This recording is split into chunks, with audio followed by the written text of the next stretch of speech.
आइए बच्चों, अच्छा 5 का पर्यावरण और हम की कार्य पुस्तिका का पाठ 7 जितना खाओ उतना पकाओ के सभी गतिविधियों को कंप्लीट करते हैं।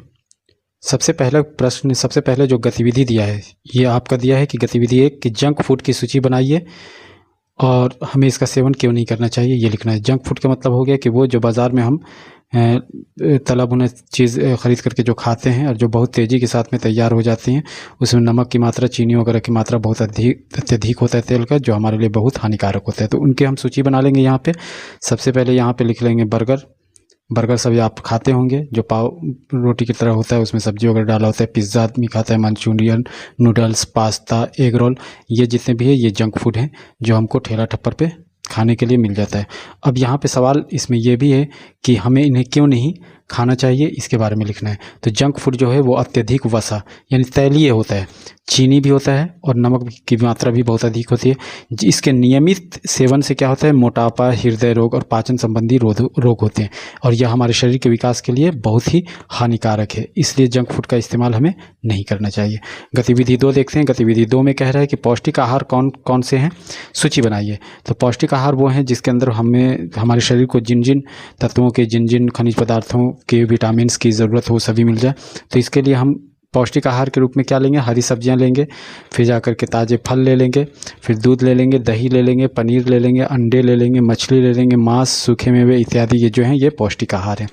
उसके अलावा जो है जितने भी दाल वगैरह होते हैं, जितने मसूर के दाल, चना के दाल, ये सब आप देखिएगा, तो ये जितने भी दाल हैं ये सब पौष्टिक आहार में आते हैं। इसके अलावा हम भात खाते हैं, चावल, फिर गेहूं, मकई, जौ की रोटी खाते हैं।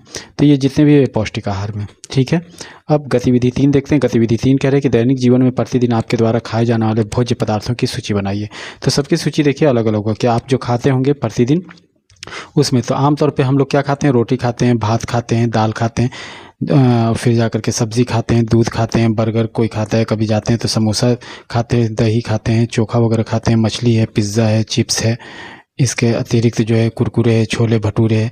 तो ये सारी चीज़ों को हम खाते हैं। तो इसमें क्या कह रहा है कि उनकी सूची को बनाना है और सूची को बनाने के बाद जंक फूड पर घेरा लगाना है। तो इसमें ये जो आपका बर्गर है, समोसा है, पिज़्ज़ा है, चिप्स है, कुरकुरे है, छोले भटूरे है, तो ये जितने भी हैं ये क्या हैं, ये आपके जंक फूड हैं, ठीक है। तो इस पर हम गोल घेरा लगा लेंगे। इसके बाद गतिविधि 4 देखते हैं। गतिविधि 4 में कहता है कि नीचे कुछ खाद्य पदार्थों के नाम दिए गए हैं, इनमें वैसे खाद्य पदार्थों की अलग कीजिए जिसे लंबे अवधि तक संरक्षित रखा जा सकता है। यानी कि यहाँ पे अचार, मुरब्बा, पका हुआ चावल, जेली, चोखा, चटनी, पापड़, ये सब लिखा हुआ है। ये सब जो सूची दिया है इसमें से आपको बताना है कि सबसे अधिक यानी कि लंबी अवधि तक किसे हम संरक्षित रख सकते हैं। तो यहाँ इस सूची में से हम निकाल लेंगे। इसमें हो जाएगा अचार, आपका जो आम का अचार यानी किसी भी तरह का जो अचार होता है आंवला वगैरह का, उसको हम सुरक्षित रह सकते हैं अचार के रूप में। मुरब्बा हो गया, जेली हो गया, पापड़, जैम, सुखौता, चिप्स, दाल, सूखी हुई बनी हुई दाल नहीं, और मिक्सचर, ये जितनी भी चीज़ें हैं इनको हम लंबे समय तक क्या करते हैं, लंबे समय तक हम संरक्षित रख सकते हैं। अब गतिविधि 5 में देखते हैं। गतिविधि 5 में कह रहा है कि खाने की बर्बादी रोकने के उपाय बताइए। खाने की बर्बादी रोकने के उपाय बताइए। यहाँ पे आपका दिया हुआ है, तो इसको हम देख लेते हैं कि जो खाना की बर्बादी हम कैसे रोक सकते हैं। तो खाने की बर्बादी रोकने के निम्नलिखित उपाय हैं। पहला है कि ज़रूरत से अधिक खाना ना बनाएं। थाली में उतना ही खाना बनाएं, खाना ले जितनी भूख हो, यानी ज़्यादा हम लेंगे तो बर्बाद होगा। अगर खाना बच जाए तो उसे फ्रीज़ में रख लें और बाद में इसे इस्तेमाल करें, फेंके ना। फिर है ज़रूरत से ज़्यादा फल सब्ज़ी ना खरीदें। मार्केट जाएँ तो उतना ही सब्ज़ी या फल खरीदें जितनी हमको आवश्यकता है।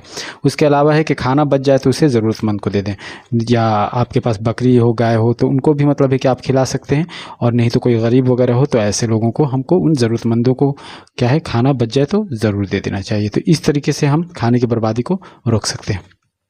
अब गतिविधि 6 में देता है कि इस खाद्य सामग्री को लंबे समय तक कैसे संरक्षित रखा जाए। यहाँ पे बहुत सारे खाद्य सामग्री दिए गए हैं और उनको संरक्षित रखने के तरीके पूछे गए। जैसे फूल गोभी ले लेते हैं, तो अगर उसे हम फ्रिज में रखते हैं तो फ्रिज में रखने के बाद उसको हम कुछ कई दिनों तक संरक्षित रख सकते हैं। दूध जो है, तो दूध को फ्रिज में ठंडा कर करके, या दूध को पाउडर के रूप में भी जो दुकान वगैरह पे ये संरक्षित करने का एक तरीका है, और पैकेट में बंद कर करके और फ्रीज़र में रखा जाता है, आप ख़रीदे भी होंगे। इसके अतिरिक्त जो है दूध को बार बार उबालने पर भी, अगर सुबह का दूध है तो कम से कम 1 दिन 2 दिन तक ठहर जाता है, अगर उसको तरीके से उबाल करके रखा जाए तो। उसके अलावा हल्दी देता है कि हल्दी को हम कैसे, तो हल्दी को क्या करना है, हल्दी को सुखा करके या पीस करके पाउडर के रूप में अगर हम उसको रखते हैं तो वो काफ़ी दिन तक रहता है। मूली को, तो मूली का अचार बना लें, या मूली को अगर 2 दिन 3 दिन तक इस्तेमाल करना है तो उसको फ्रीज़ का इस्तेमाल करके हम संरक्षित रख सकते हैं। फलों को जितने भी फल हैं उसको जैम बना लें या जेली बना लें और उसे फ्रीज़ में बना करके रखें तो काफ़ी दिनों तक रहेगा, और नहीं तो 2 दिन 3 दिन 4 दिन तो इसके लिए फ्रीज़ का इस्तेमाल कर सकते हैं। ठीक है। कच्ची सब्जियों की बात की जाए तो इसे फ्रीज़ में रख करके हम संरक्षित कर सकते हैं। अनाज की नमी ख़त्म कर दी जाती है, यानी कि उसे सुखा करके या उसकी नमी को ख़त्म करके बोरा या कोई ड्रम हो या ऐसे स्थानों पर रख दिया जाता है जिसमें भंडारण सही से कर करके काफ़ी दिनों तक, महीनों तक, सालों तक उसको हम सुरक्षित रख सकते हैं। ठीक है। उसी प्रकार से आलू को अगर देखते हैं तो आलू को आप लोग देखे होंगे, उसको सुरक्षित रखना है तो अंधेरी और ठंडी जगह में रखें और सूखी जगह में, ठंडी और सूखी हो, नमी वाली जगह ना हो। ठीक है, वरना वो अंकुरित हो जाएंगे और धीरे धीरे सड़ने लगेंगे। तो ऐसे जगहों में फैला करके रख करके आलू को संरक्षित रखा जा सकता है। अब गतिविधि 7 को देखते हैं। गतिविधि 7 में कह रहा है कि हमें ताज़ा भोजन क्यों करना चाहिए, लिखिए। तो देखिए, ताज़े भोजन में भरपूर मात्रा में क्या होता है, पोषक तत्व होते हैं, यानी कि जो भी विटामिन्स हो गए, प्रोटीन हो गया, वसा वगैरह, ये सारी चीज़ें ताज़ा भोजन में मिल जाती हैं भरपूर मात्रा में। इससे हमको क्या मिलता है, हमें ऊर्जा मिलती है और शक्ति प्रदान होता है। इन्हें खाने से बहुत सारी बीमारियां नहीं होती हैं, बहुत कम बीमारी की संभावना होती है, और ताज़ा भोजन जो है वो आपको स्वादिष्ट भी लगता है और ताज़ा भोजन आसानी से पचता भी है। ठीक है, तो इसलिए हम लोगों को ताज़ा भोजन करना चाहिए।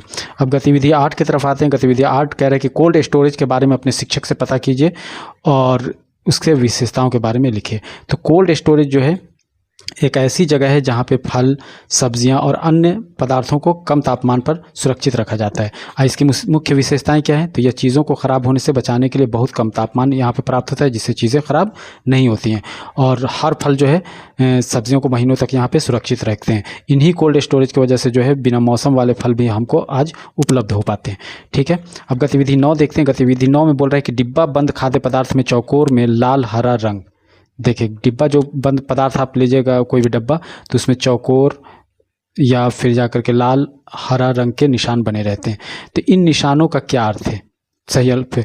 तो देखिए, लाल निशान जो होता है वो क्या होता है, वो मांसाहारी का होता है, ये मांसाहारी का होता है, और जो हरा होता है वो शाकाहारी का होता है। तो यहाँ पे ये विकल्प क और ख दोनों सही हैं। ठीक है, ये विकल्प का और विकल्प ख ये दोनों क्या हो गए, ये सही हो गए। अब इस पे गतिविधि 10 देखते हैं। गतिविधि 10 कह रहे हैं कि गर्मियों में खाना जल्दी ख़राब होता है परंतु सर्दियों में देर तक ठीक रखता है, ऐसा क्यों? तो देखिए, गर्मियों में तापमान बहुत ही अधिक होता है, जो बैक्टीरिया और फफूंद फंगस जो होते हैं उनके पनपने के लिए बहुत अनुकूल होता है। ठीक है, गर्मी में, जिससे खाना बहुत ही जल्दी सड़ जाता है। और इसके उल्टे क्या है कि सर्दियों में तापमान जो होता है बहुत ही कम होता है और इसमें जो है जीवाणु या सूक्ष्म जीवों की वृद्धि बहुत ही कम हो पाती है, बहुत ही धीमी होती है, जिससे खाना अधिक समय तक सुरक्षित रहता है। तो मुझे उम्मीद है कि ये पाठ आपको अच्छी लगी होगी, सारी बातें समझ में आ गई होंगी। तो इस वीडियो को लाइक कर दें और अगर इस चैनल पर आप नए हैं तो इस चैनल को सब्सक्राइब कर लें। धन्यवाद।